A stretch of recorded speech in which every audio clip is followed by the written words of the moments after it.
दोस्तों अमेरिका का यह खेल है कि जहां जिससे फायदा उठा लिया जाए फायदा उठा लेते हैं। और क्या इस पूरे मामले के ताने बाने भारत से भी जुड़े हैं? और फिर धीरे धीरे बीएनपी जो वहां पे मेन ऑपोजिशन आवामी लीग के बरखिलाफ जो पार्टी खड़ी है उसके साथ इनकी मीटिंग्स होती हैं। खून बहेगा, एक काम करो जमाते इस्लामी को ढील दो। इस जहरीले सांप के फन पे जो पैर था वो शेख हसीना का था कि जैसे पाकिस्तानी प्रोटेस्ट में प्रोटेस्टर्स के साथ बाहर के एलिमेंट्स मिले थे, यहां पे स्टूडेंट्स के साथ बाहर के एलिमेंट्स मिले और ये एलिमेंट्स मिले जमात इस्लामी के। कि अगर अमेरिका के हिसाब से इस चुनाव के नतीजे नहीं आए, आपको अमेरिका की बात माननी है। जब तक आप अमेरिका को यस सर बोल रहे हो, आपको आग लगानी है, आप आग लगाओ। अमेरिका को यस सर बोलते रहना, सर झुका के बात करना। अमेरिका का प्रेसिडेंट जब तक रहता है, शाहीन बाग का प्रोटेस्ट होता है, अमेरिका का प्रेसिडेंट चला जाता है, शाहीन बाग के प्रोटेस्टर्स 24 घंटे के अंदर अपनी बिरयानी की डेग लेके गायब हो जाते हैं। पूरा इन्होंने एक भौकाल बांधा और अचानक एक दिन वहां से गायब हो गए। Constant state of war fighting दोस्तों यही करा गया है, यही करा गया है बांग्लादेश में। किस तरीके से इन्होंने बांग्लादेश में सब करा, आज जानबूझ के हिंदुओं को वहां पे टारगेट किया जा रहा है।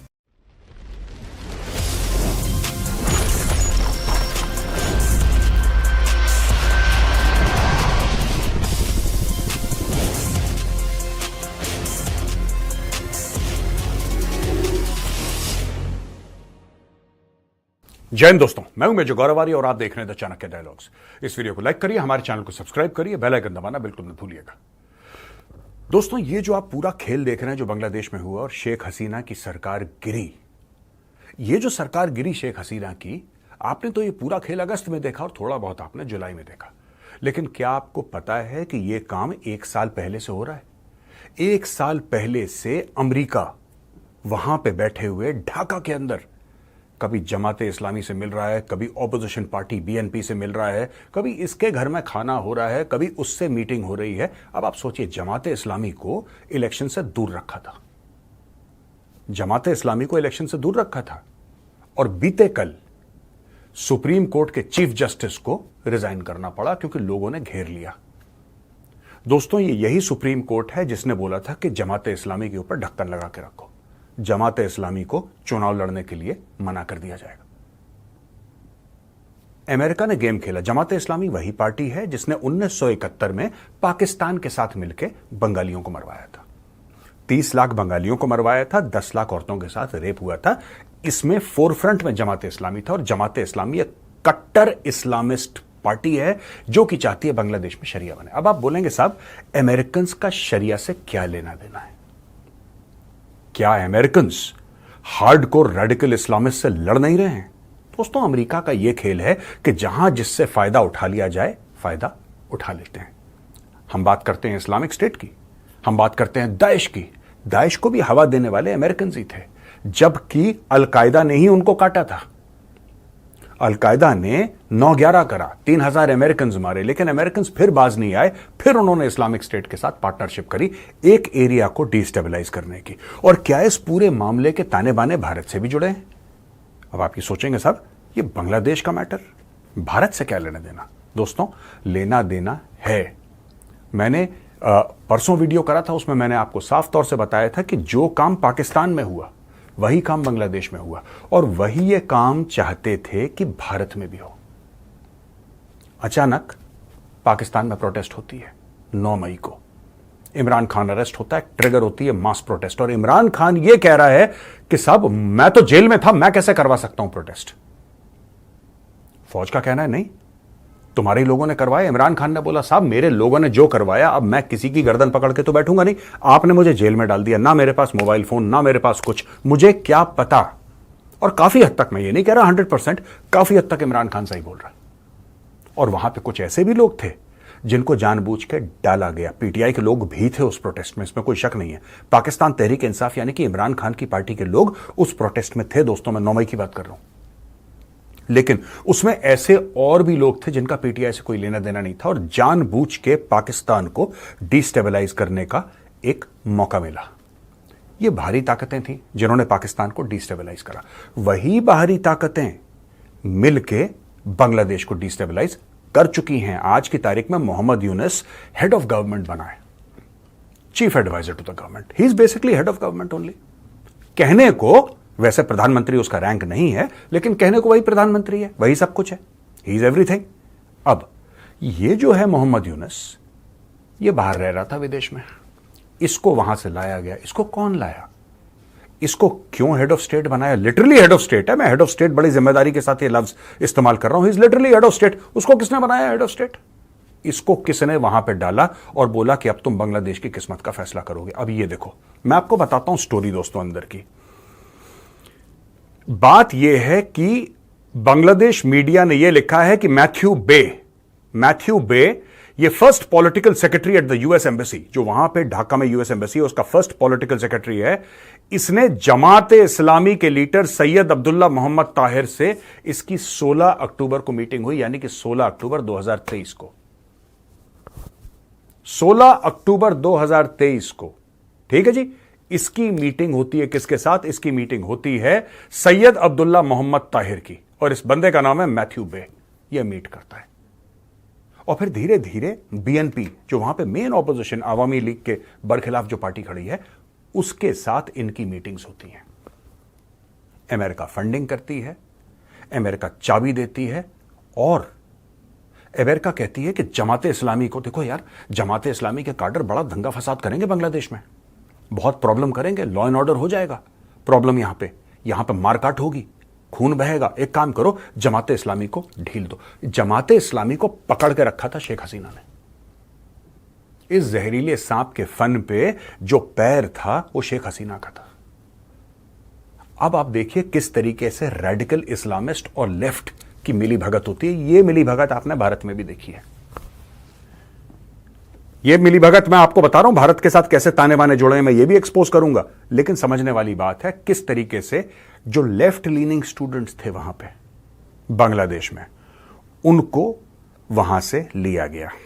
दे were made to join the protest. मुद्दा था 30% रिजर्वेशन। किसके लिए? जो फ्रीडम फाइटर्स थे, जो मुक्ति बाहिनी, मुक्ति योद्धा के बच्चे थे या उनके और रिलेटिव्स थे, उनके लिए मुद्दा एक पकड़ा गया।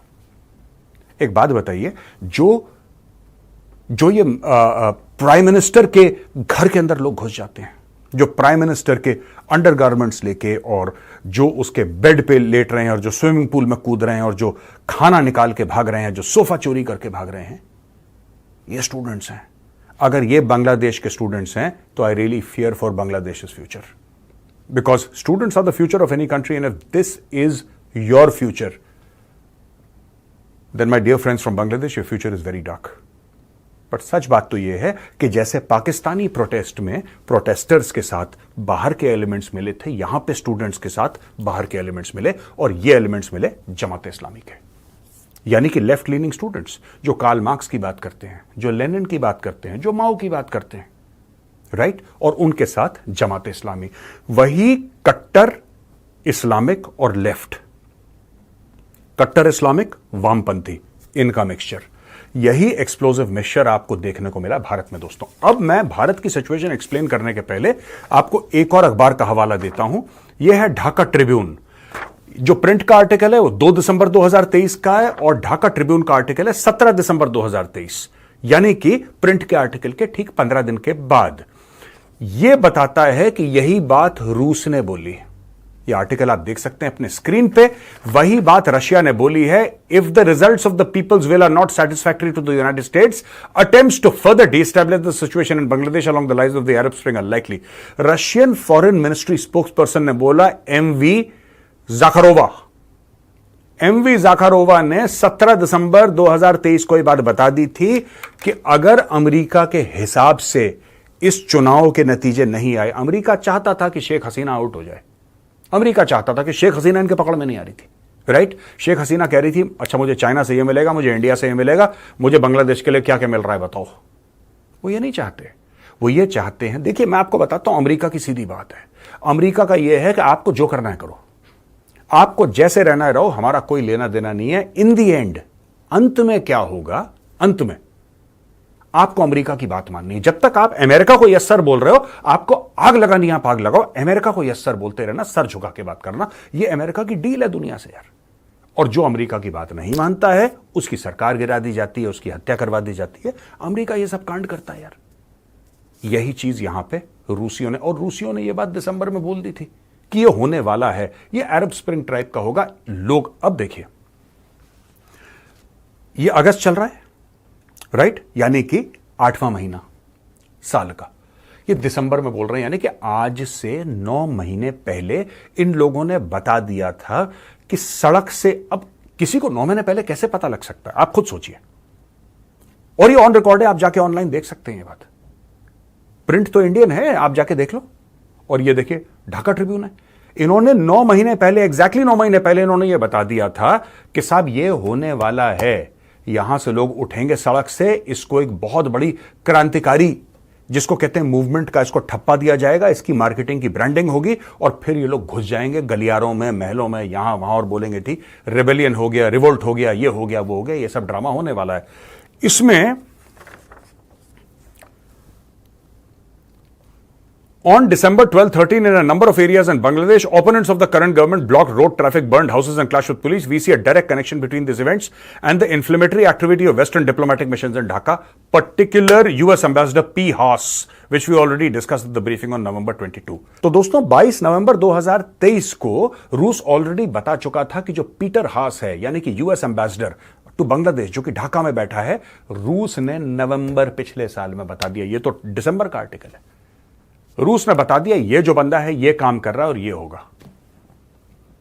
आप समझ रहे हैं, ये सारा का सारा जो लोग हैं यहां पे कि ऐसा हुआ। अब देखो भारत में भी, अब मैं आता हूं भारत पे, जो आपको इंटरेस्टिंग लगेगा। बड़ी, जिसको कहते हैं ना कि ये बड़ी अजीब सी हरकतें हैं और ये अमेरिका करवाता है। भारत में अभी तक अमेरिका पूरी तरीके से कामयाब क्यों नहीं हुआ? क्योंकि भारत बहुत बड़ा देश है, इसको मैनेज करना इतना आसान नहीं है।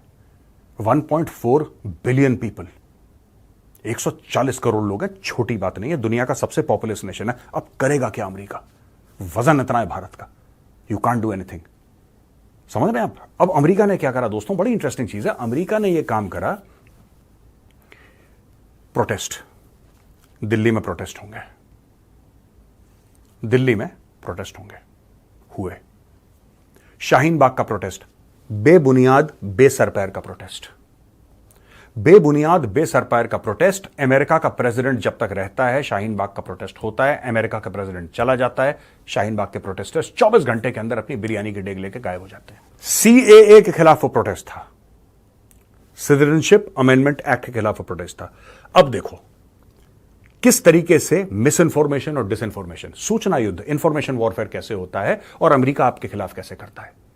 अमेरिका ने चुपचाप से इन ग्रुप्स को यह बोला, धीरे धीरे धीरे उनके पास ब्रीफिंग गई, पैसे गए, एनजीओ से सब कुछ गया कि देखो स्टोरी हम लोग ये लगाएंगे कि साहब भारत के मुसलमानों को बाहर फेंकने की एक प्लान है मोदी सरकार का। मोदी है कट्टर हिंदूवादी है, वो चाहता है भारत में सिर्फ हिंदू रहें, इसलिए लिहाजा आप एक काम करो कि ये सबको बताओ कि मोदी बाहर निकाल देगा, बाहर निकाल देगा, बाहर निकाल देगा।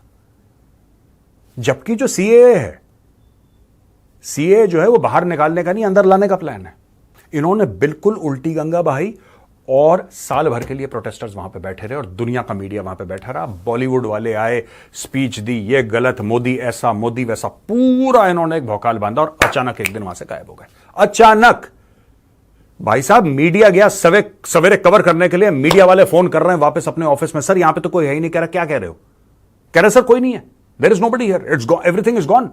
ऐसा कैसे हो सकता है? कल तो हमने बाइट लिया था वहां पे, कल तो पूरे दिन 8-8, 10-10 घंटे हमारा कैमरा था वहां पे, अब क्या हुआ? सर कोई नहीं है, कनात वनात सब उतरी हुई है, बिरयानी के डेग कुछ खाली पड़े हुए, पब्लिक है नहीं यहां पे, सब गायब अचानक, जैसे किसी ने रिमोट कंट्रोल पे एक बटन दबाया और गॉन। अब मैं आपको एक और चीज बोलूंगा दोस्तों, पूरी बात है किसान आंदोलन की। किसान आंदोलन में, हां देखिए, किसानों का जो कानून है, अगर किसानों को नहीं पसंद है तो काम नहीं होना चाहिए। लेकिन किसान आंदोलन में जो अड़थिए थे पंजाब के, वो ज्यादा इन्वॉल्व थे। किसान इतना, मैं आज तक, देखिए मैं भी उठता बैठता हूं, मैं भी दिन में 4 लोगों से मिलता हूं, ठीक है ना। उसमें से कुछ गांव के भी होते हैं, कुछ शहर के भी होते हैं, लोग आते हैं मिलते हैं, थोड़ा बहुत मुझे भी जानकारी। यहां मैं गांव में रहता नहीं हूं, वो बात अलग है, लेकिन गांव में रहने की आवश्यकता नहीं है। गांव में रहने की आवश्यकता नहीं है, आपको समझने की बात है कि क्या इश्यूज हैं। बात यह है कि कोई ऐसा किसान नहीं है जो 6 महीने के लिए अपना खेत छोड़ के दिल्ली बैठ जाए। मुझे लोगों ने बोला है खुद कि साहब हम कहीं शादी पे जाते हैं ना, हम जल्दी कोशिश करते हैं क्योंकि सवेरे हमें वो क्या ट्यूबवेल पता नहीं क्या खोलना है, खेत में पानी देना है, तो हम अपने खेतों को नहीं छोड़ सकते ऐसे। एक फसल कटती है, दूसरी फसल बोई जाती है, तीसरी कटती है, चौथी बोई जाती है, कुछ नहीं है तो चलो सब्जियां लगाओ। किसान ऐसे काम करता है। यहां पे भैया वो एक्सटेंसिव एग्रीकल्चर है नहीं इंडिया में, छोटे छोटे खेत हैं सबके। ऐसा कोई आसामी नहीं है भारत में जो बोले कि जी मेरे 2000 एकड़ है, 3000 एकड़ है। नहीं, किसी का कुछ बीघा, किसी का कुछ बीघा, किसी का 1 एकड़, किसी का 2, इस टाइप के तो खेत हैं इनके। 10 बीघे वाला बहुत बड़ा सेठ हो गया। कैसे कोई किसी के पास 7-8, 10 बीघा है, वो अपने आप को गरीब किसान बोल रहा है और वो 6-8 महीने दिल्ली में बैठा है? How is it possible? आप अपना ऑफिस छोड़ के बैठ जाओगे? ऑफिस का ओनर आपको बैठने देगा? नहीं बैठने देगा ना कहीं पे। वो बोलेगा तुम ऑफिस में आके बैठो, मैं तुम्हें तनख्वाह दे रहा हूं। जैसे दोस्तों आपका रिश्ता अपने ऑफिस के साथ है, उससे 1000 गुना ज्यादा करीबी रिश्ता, 1000 गुना ज्यादा करीबी रिश्ता एक किसान का अपनी जमीन। वो उसकी मां है यार, वो पालन पोषण करती है किसान, उसके बच्चे, उसके परिवार का। वो जमीन अपनी छोड़ के जा ही नहीं सकता। केरल का किसान नहीं निकला, ठीक है, क्योंकि ये जो फार्म लॉज थे ये तो पूरे भारत में लगते, जब लगते तो सिर्फ पंजाब में थोड़ा ना लगते। सिर्फ पंजाब में लगते ये तो मिजोरम में भी लगते, ये तो केरल में भी लगते, ये गुजरात में भी लगते, ये महाराष्ट्र में भी लगते, ये मणिपुर में भी लगते, ये लेह लद्दाख में भी लगते, ये अंडमान निकोबार में भी, ये तो पूरे भारत में लगते। लेकिन जो अर्थीय थे पंजाब से निकले, उन्होंने ये सारा का सारा प्रोग्राम शुरू करा वहां से। किसी दिन बैठ के डिटेल में बताऊंगा कि यहां पे यूएस से, यूके से, कनाडा से क्या क्या फंडिंग आई किसके बाद। और पंजाब का किसान, मैं फिर बोल रहा हूं, वो मासूम है और उसको पता ही नहीं उसके पीछे क्या गेम हो गया। हरियाणा वालों को अगली बार पता लग गया, इसलिए इस बार हरियाणा वाले शामिल नहीं हुए। हरियाणा वालों को साफ पता लग गया कि यार ये सब ये गड़बड़ मामला है, हरियाणा के किसान उसमें शामिल नहीं हुए। पहली बार इन अर्थीयों ने हरियाणा के मासूम लोगों का फायदा उठाया। हरियाणा के जो बेचारे, जिसको कहते हैं ना कि अब मासूम ही होता है यार किसान, तो उसका फायदा उठाया। इस बार उन्होंने मना कर दिया, बोला कि भाई हम तुम्हारे हत्थे नहीं चढ़ते, तुम भागो यहां से। दे रिफ्यूज्ड। वो पूरा मैटर तो ये सब कौन करता है भारत में अचानक? ये जेएनयू में प्रोटेस्ट हो गई, वो जादवपुर, ये बीच बीच में कुछ ना कुछ फ्लेयर अप होता रहता है। ये कौन करवाता है? और जब कुछ समझ में नहीं आता तो भारत की जो हैप्पीनेस रैंकिंग, अब ये देखो, ये भी एक चोंचला है भाई बहुत बड़ा। हैप्पीनेस रैंकिंग, जो भारत की जो हैप्पीनेस रैंकिंग है ना, यानी कि भारतवासी खुश है ही नहीं यार, उनसे खुश ज्यादा बांग्लादेश वाले। हमें दिख रहा है कैसे खुश हैं। जब तुम सोफा चुरा के भागोगे तो खुश तो हो गई तुम। बांग्लादेश वाले ज्यादा खुश हैं। भारत की डेमोक्रेसी की रैंकिंग गिरा दी। इसी के ऊपर मीडिया बहस कर रहा है शाम को कि भारत की डेमोक्रेसी रैंकिंग गिर गई। भारत का पासपोर्ट अगर ऊपर गया थोड़ा सा, लेकिन ये वाली रैंकिंग इसकी कम आ गई कि भारत में लॉ एंड ऑर्डर थोड़ा सा गड़बड़ है। यही माहौल बनाते रहो। Constant state of war fighting, समझ रहे हैं आप? Constant state of war fighting दोस्तों।